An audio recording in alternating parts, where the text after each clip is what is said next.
All right, hello everybody. This is Robbie, and I have been charged with the task of explaining some of my processes. And I guess what I want to do, and I want to be quick with this, is kind of go through a series of things and kind of give you a bird's eye view of my processes. I am an artist, recording artist, musician, singer, drummer, producer, songwriter, and I do all of that here in my studio. So I want to get to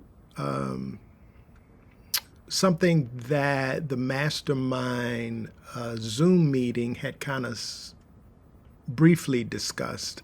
We didn't get a chance to really get into it, but I want to start with how I do my process, how I start my recording, how I start my writing.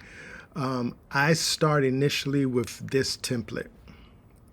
And it's a template that I pretty much created through my process of how I record. And so over the years, I started developing my sound, which is important.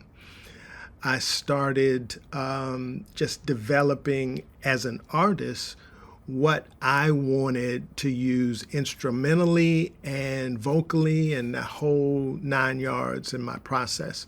So to get to it, I want to go through my template, which is probably going to be, for me, the first thing.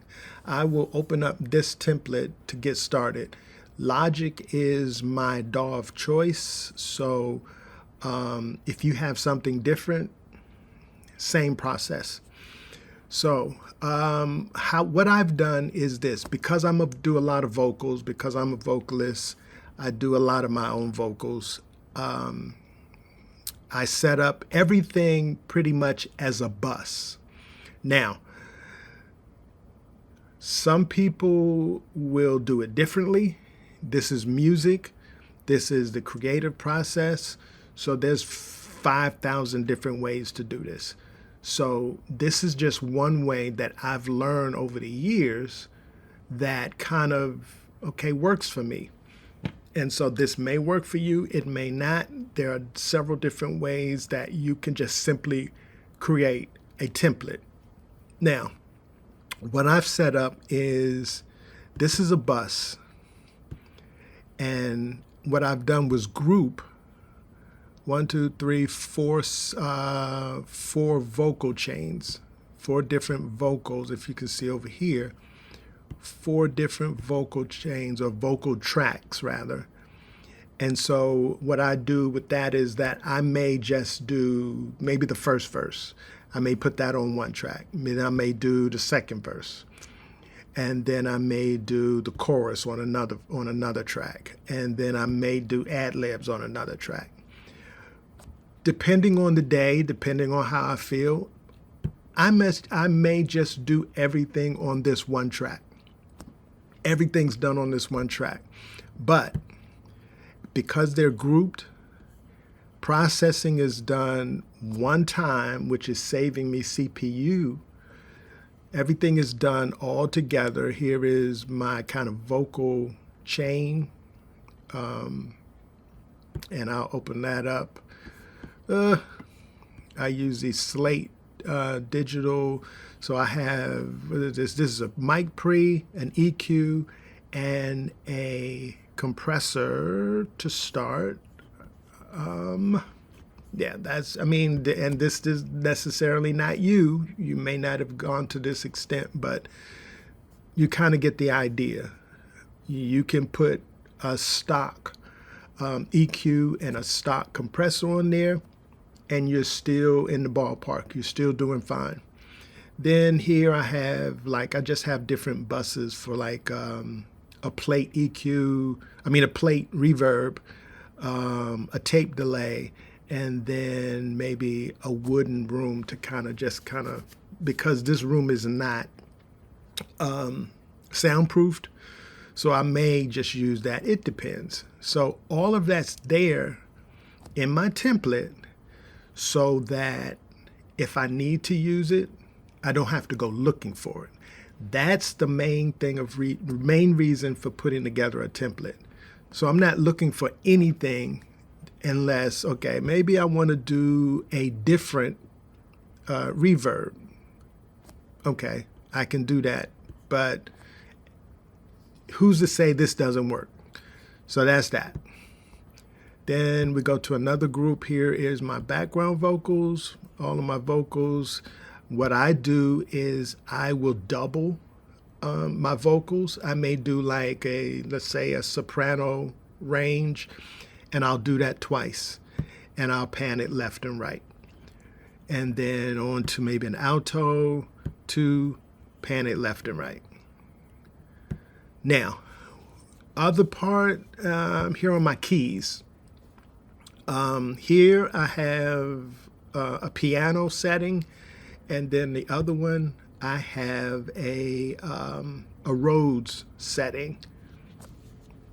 All done.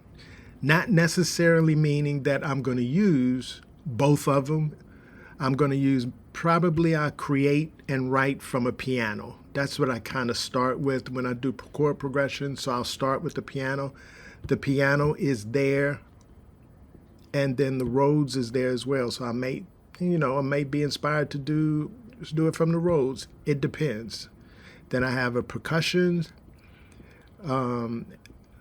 congas or whatever I may pull up, and then I have my drums. I have my drums panned out. Bass drum, rim shot, snare, hi-hat, snaps, crash. All of my drums on separate channels so that I can process them individually as well. So let me go back. So my bass drum has an EQ on it. All that's already there. Here I have a bass bus. Depending on the song or depending on what I'm trying to create. Here is a bass guitar. And then here's a synth sound, a Moog bass. This, I may use it when it's just for saturation to kind of bring out tone. Then I have my guitars. I thought that was already done. My guitars, I have an acoustic guitar, and then I have an electric guitar. And then I also have native instruments, contact. So I may, for a synth sound or I don't know, because Native Instruments pretty much has everything. So I may want to pull something out of there. So I just have two slots of that. And then I have Omnisphere, same thing. Whatever sound that I may be looking for, I'll go through Omnisphere and may say, oh, there it is. And I have machine set up in a way that it's routed into Logic. So I could create a whole thing in Machine, which is a Native Instrument thing. And again, this is not necessarily how you should do it, but this is just my template and how I write and how I produce. And then this is just a processing thing. And everything here runs into this mix bus. Everything runs into this mix bus, which is basically summing. That kind of gives me some saturation, kind of makes it feel warm, gives it more of a, give me the feel that I'm using an actual soundboard or sound desk. And then I have everything running into my bus compressor. Now I will process through that. So everything is going through basically my bus compressor. And then over here I have like my reverb, tape delay, vocal, what is that? Vocal something. Oh, saturation, hall, plate, different stuff. So all of these are my buses, right? So now let's say I'm creating a song. I will pull this up as opposed to, let's see, as opposed to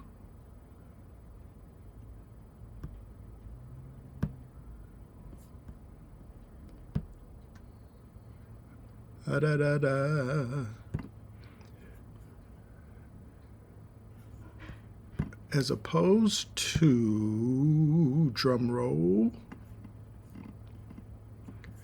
starting from here, right? So if I'm starting from here, then I may have to start and I find a software instrument. Let's just pull this up. Pull up Contact. I have to pull up a software instrument, and this is in the way. So I'll pull up a software instrument. And then so my instrument is there. And I'm doing this all day. I'm searching for sounds as opposed to simply pulling this up. Everything I have, consider it this way: as a painter, a painter uses different colors and different, shades of colors and stuff. As a painter, you have everything on your palette in this template. Now, how do you create a template? One of the easiest ways to do it is take one of your songs that you've already created, of course, save it, and then everything the way you have it set up, if you have just piano and drums and bass and guitar, if you have everything on there, erase all of the tracks, and in Logic, save as template. You could do that. I don't know what your DAW of choice may have, but you could do that. Save it as a template, or just simply just save, or save as, right? So that is process number one. That's how I start my process. I'm going into my recording or my writing process with everything on the table, right? Everything's on the table, everything's laid out. If I want to start playing piano, it's there. If I want to start with just a drum groove, boom, I pull this up and I go into it. Now, because I'm old, I need to get this out quick, because I may get distracted and forget the chord progression, or may forget the groove. And like, oh my God, I got to do this. Or forget the bass line. However way I start, I'm going to pull this out and I'm there, right? So that, ladies and gentlemen, is process one. So let's see. Let's close this out and open this up. Hopefully this will work. Now, all of that. Now let me make another point. Going back to, just because to have a template doesn't mean you're going to use everything and all of that. So, this track here is 128 tracks. Close to 128 tracks. Right? So imagine going through your process and pulling one at a time and one at a time. So I'm going to play a little bit of this. Hopefully it'll come through. But I'm going to play a little bit of this. And the next video will be kind of more detail on this song and how I processed everything, how the recording process for this. I guess you can consider this, the title could be the anatomy of a song or something like that. So let's see if this works. Oh, I don't want to go that far.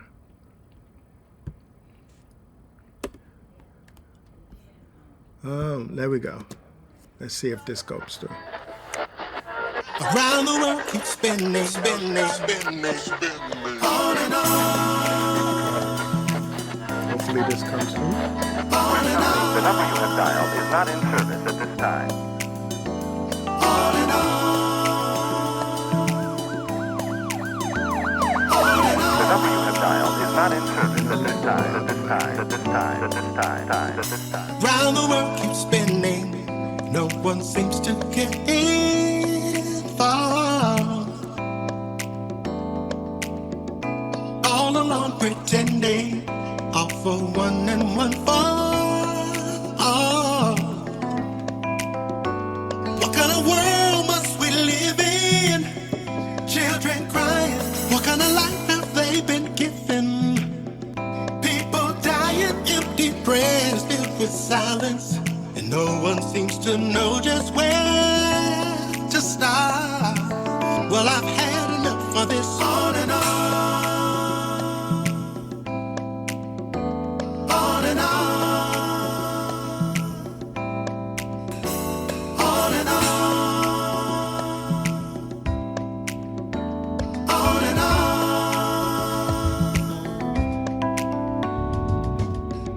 All right, I'll stop it there because it's pretty long. But you get my point. Hopefully this is something that will entice you to come back for the next video. And the next video, like I said, we'll get more in depth into my creation of this particular song. So for now, that's all we're going to go through today. I hope it has enticed you and has encouraged you in some way and given you some information that you haven't already tried or kind of haven't gone through yet. So again, my process, I hope that it's yours only because it will get you through your songwriting process, your recording process quicker. That's the ultimate goal, is to get you through the process quicker because yeah, we just want to, we want to crank out as many songs as possible and get it done, right? So for the EntreMusician, my name is Robbie, and I hope to see you on the next podcast. Peace.